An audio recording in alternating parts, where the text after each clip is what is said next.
Assalamualaikum warahmatullahi wabarakatuh.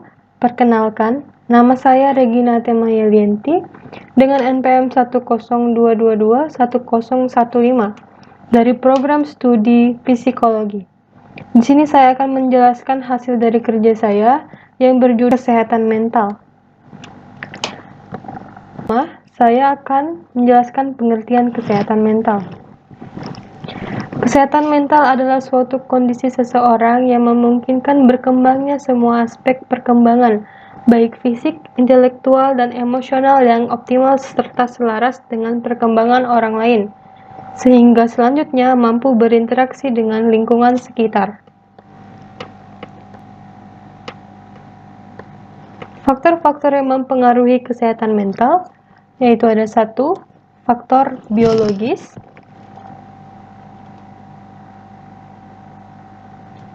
Faktor biologis seperti keturunan, kondisi kesehatan fisik, dapat mempengaruhi kondisi kesehatan mental seorang remaja. Apabila remaja memiliki kondisi seperti itu, ada baiknya segera konsultasi ke dokter saja. Dan yang kedua, faktor psikologis. Faktor psikologis terbagi berbagai macam faktor, yaitu ada faktor kekerasan dalam keluarga. Kekerasan dapat berupa kekerasan fisik, psikologis, maupun kekerasan verbal. Dapat menyebabkan gangguan mental seperti stres pasca trauma hingga depresi. Yang kedua ada sosial budaya. Hubungan sosial yang tidak sehat seperti hujatan di media sosial dan perundungan atau bully dapat mempengaruhi kesehatan mental seorang remaja. Yang ketiga itu lingkungan. Lingkungan yang positif dapat memberikan sehingga tinggal di lingkungan yang penuh polusi dan berisik tanpa disadari akan mempengaruhi kesehatan mental Anda.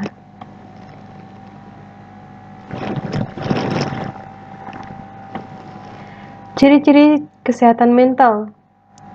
Ciri-ciri kesehatan mental dikelompokkan ke dalam 6 kategori, yaitu memiliki sikap batin atau attitude yang positif terhadap dirinya, akutualisasi diri, mampu mengadakan integrasi dan fungsi-fungsi psikis yang ada, mampu berotonom terhadap diri sendiri atau mandiri, memiliki persepsi yang objektif terhadap realitas yang ada, mampu menselaraskan kondisi lingkungan dengan diri sendiri.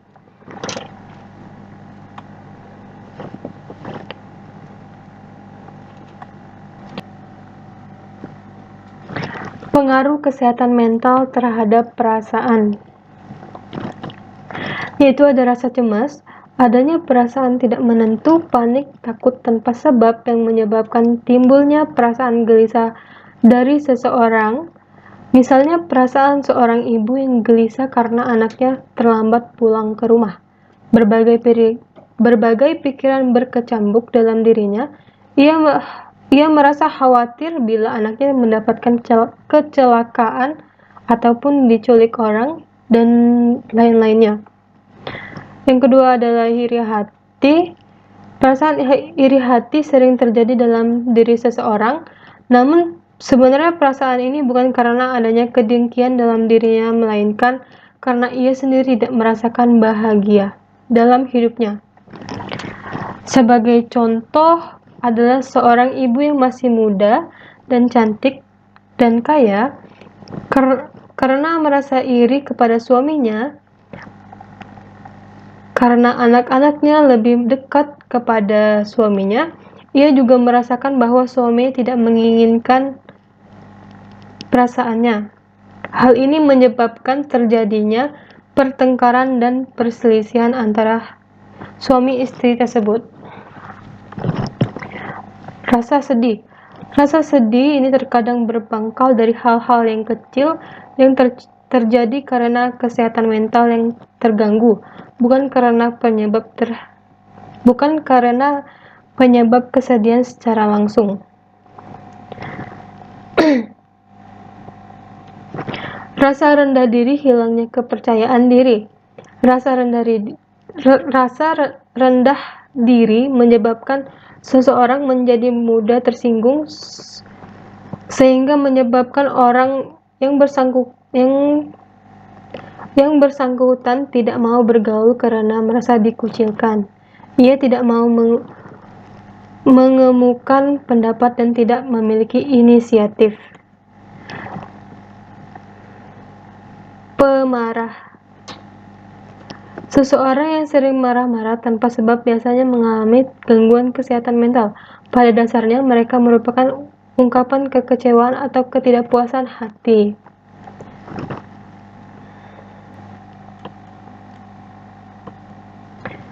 Kategori atau penggolongan kesehatan mental, yaitu adalah gangguan somatofram.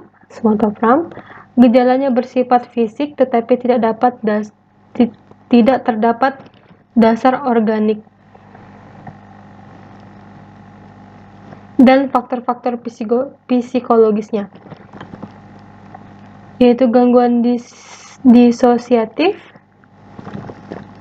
perubahan sementara fungsi-fungsi kesadaran, ingatan, atau identitas yang disebabkan oleh masalah emosional.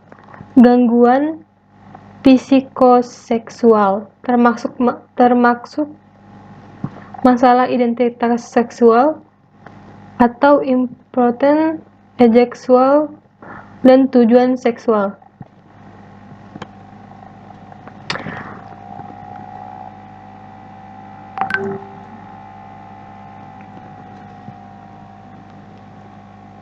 Gangguan paranoid, gangguan yang ditandai dengan kecurigaan dan sifat permusuhan yang berlebih, disertai perasaan yang dikejar-kejar. Gangguan kepribadian, pola perilaku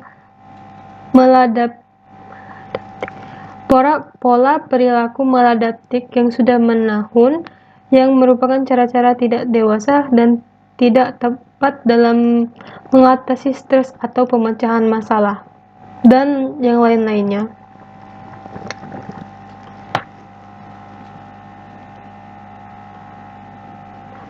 Terapi gangguan jiwa.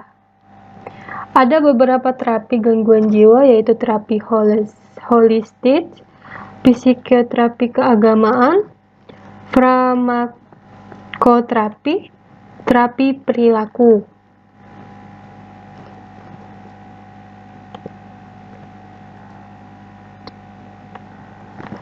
Kesimpulan, kesehatan mental adalah terhindarnya seseorang dari gejala gangguan atau penyakit mental, terwujudnya keharmonisan yang sungguh-sungguh antara fungsi-fungsi jiwa, serta mempunyai kesanggupan untuk menghadapi problem-problem yang bisa terjadi dan merasakan secara positif kebahagiaan dan kemampuan dirinya.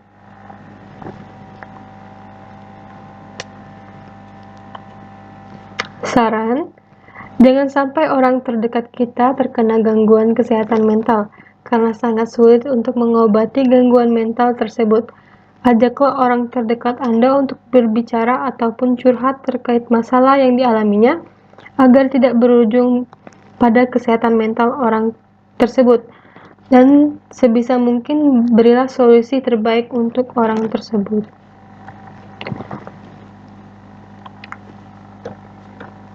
Baiklah, mungkin itu saja yang bisa saya sampaikan. Lebih dan kurang saya mohon maaf. Wassalamualaikum warahmatullahi wabarakatuh.